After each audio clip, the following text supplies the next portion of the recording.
last instructional video that I am posting about your summer assignment. And this video is about exams 1 and 2 because, yep, you're getting 2 exams as soon as we start school. Your first exam is going to be either the end of the first week or more likely the beginning of the second week of school. And the other exam is going to be the end of the second week or more likely the beginning of the third week of school. So you see the folder says Study for Exams 1 and 2, and there are 3 documents in here. Let's pick the middle document. It says AP Exam 1 Study Guide, and this is on the major themes of biology as well as on evolution, which is essentially the overarching theme that ties everything together. Now, the first thing you should know is that I created this study guide 2 years ago, and it was it corresponds with the textbook that we were using at the time, which was selected by Ms. Lindstrom, because Ms. Lindstrom was selecting the textbook since I hadn't yet been hired to teach AP biology at that point. And so she picked Campbell Biology 9th edition, which is published by Pearson, which is the same publisher as your textbook. At that time, that was the most popular textbook in the country for AP Bio, but the problem with it is that it was a really thick book with teeny tiny font, and it was really hard to read. It contained a lot of kind of extraneous information that wasn't heavily emphasized on the AP exam. And so it was kind of frustrating. And I actually remember using that exact same textbook when I took AP Biology back in 1997. And I then also used that same textbook when I took biology in college as a freshman. Ms. Walker selected your textbook, and I actually think that it's a much better choice because Campbell Biology in Focus, also published by Pearson, is essentially that same textbook that we were using 2 years ago, but it's a condensed version of it, so it's much thinner. The font is not as small. A lot of the extra information has kind of been weeded out, and so I think that we're going to like this textbook a lot more than I think my kids liked it a few years ago.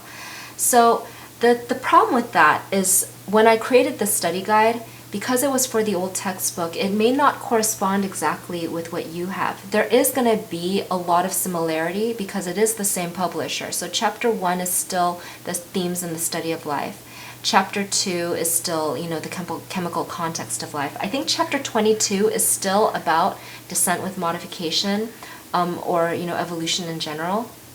And the way that I wrote this study guide was I basically took their table of contents, including all the different concepts that the chapter was broken down into, and then I identified some major tasks to go with each of those concepts.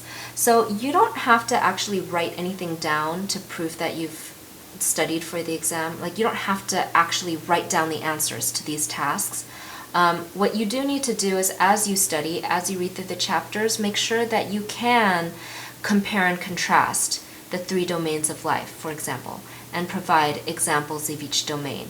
Make sure that you can, identify the elements that distinguish scientific inquiry from other ways of describing and explaining nature.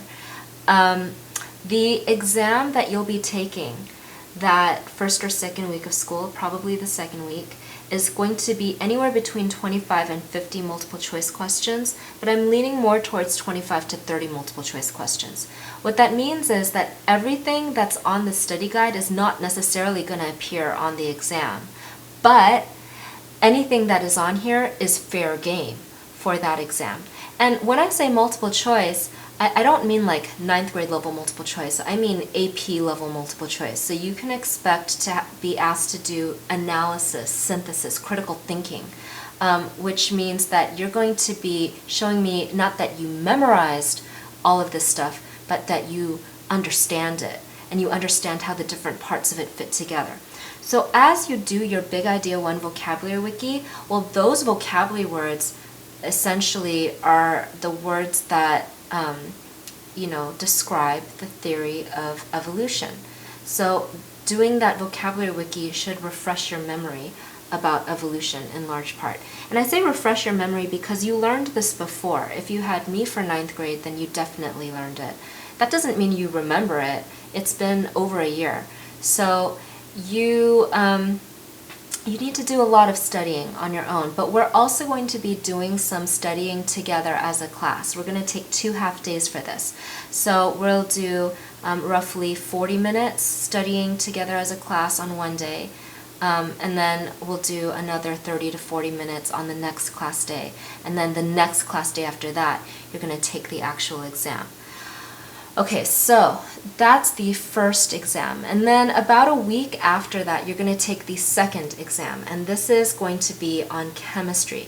Now, if you are a junior, then you probably took chemistry this past year with Dr. Simita. Some of you may have taken it with Ms. Walker. And then if you're a senior, then you had chemistry with Ms. Lindstrom. So since I don't know, how closely all of the different teachers who taught chemistry at Pacifica match each other, I can't be entirely sure of what your foundation level is with this subject. So I'm going to offer you a little help to, review this stuff, and I'll show you what that is on the next document. For here, this study guide is broken up into chapters 2 and 3. But when I was looking at the table of contents for your book, it looked like these two were condensed into just one chapter, chapter 2. So chapter 3 of your textbook is not about water and life, it's about organic compounds, which is essentially what your molecular structures flashcards are about.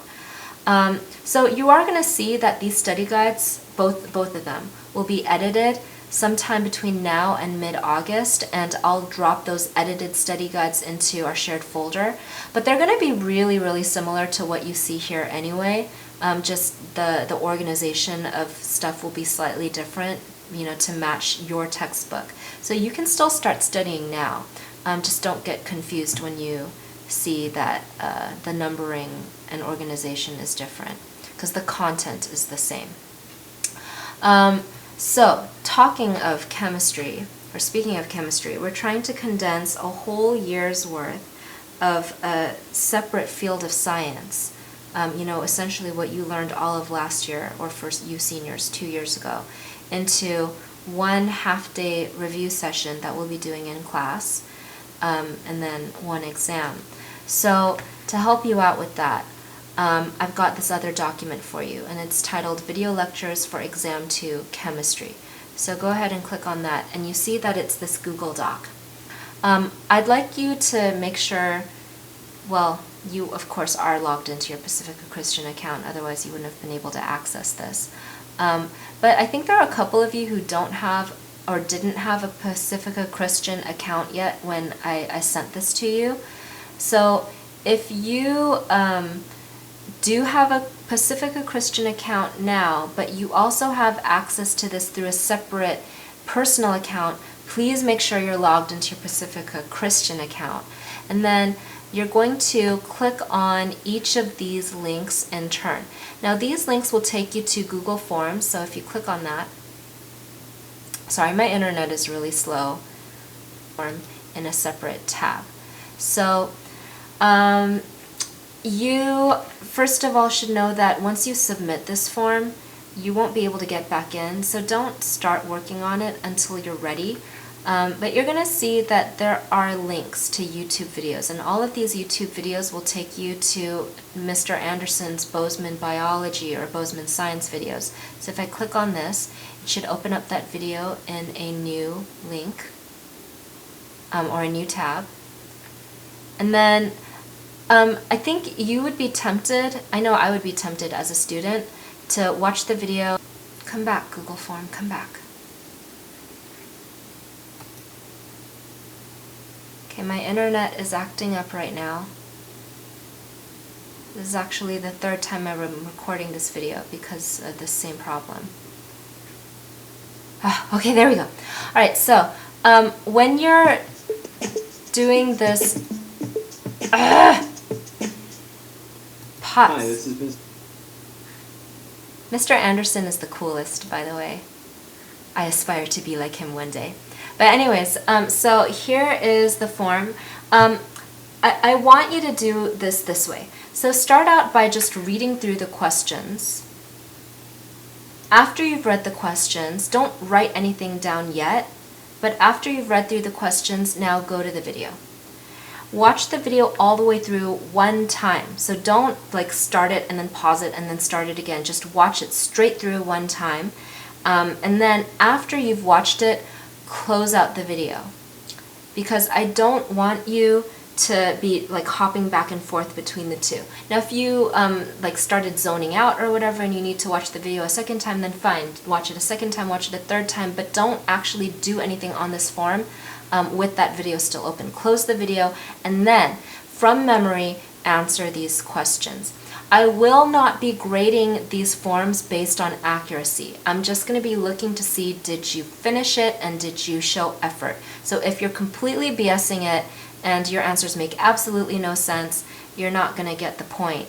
But if I see that it's complete and I'm reading through it and I can see that maybe you have a few things wrong here and there, but you know, you showed effort, you watched the video, or you know your chemistry, then you're going to get your points. So the reason why I want you to do it this way instead of like, you know, meticulously getting the right answer and writing it in perfectly is because you're going to be told once school starts and once we review it as a class, you're going to be told which answers were correct and which answers were incorrect. And that's going to allow you to then go back and look at your wrong answers and focus just on those. So if you can answer a question correctly from memory, then what that probably means is that you've shifted that information from short-term recall to long-term memory. And if you've assimilated that into your knowledge infrastructure, then that means that you can now rely on it to understand biology better. So once again, read through the question, watch the video, close the video, answer the questions, submit. Don't agonize over your answers, just do them. You've got a total of 9 Google Forms. Some of them are shorter, some of them are longer. Some of them have just one video, some of them may have 2 or 3 videos on there. We've got a total of, I think, 12 videos. Each video is anywhere from 4 minutes to maybe 11 or 12 minutes long. But let's just say, as a safe number, that it's 10 minutes per video. Then that means that 12 videos times 10 minutes, 120 minutes, 2 hours. And then add in the time it will take you to answer the questions. You're going to have to budget anywhere between 3 to 5 hours to do this assignment. But if you do this assignment in that way, I think you're going to be a lot more prepared for exam 2 once we start school. Okay, so look for the edited versions of our study guides in here sometime in mid-August. Work on your vocabulary wiki. By now you should be done with your initial posts. If you're not, get on it now. And then if you are done with your initial post, now you should be going back in and looking at other people's posts and adding in your value-added comments. You should also be slowly working on your molecular flashcards. If I was you, I would do like 4 or 5 a day. That way you'll have it all done with time to spare before school starts. You should be working on your graphing assignment. If I was you, I would get together with a friend and work on it together, because I think it's going to be kind of hard for you to do it on your own. And then study for these exams, read the textbook, watch those video lectures, and get some rest. You're going to need it.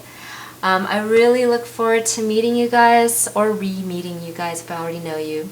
And yeah, I will see you then.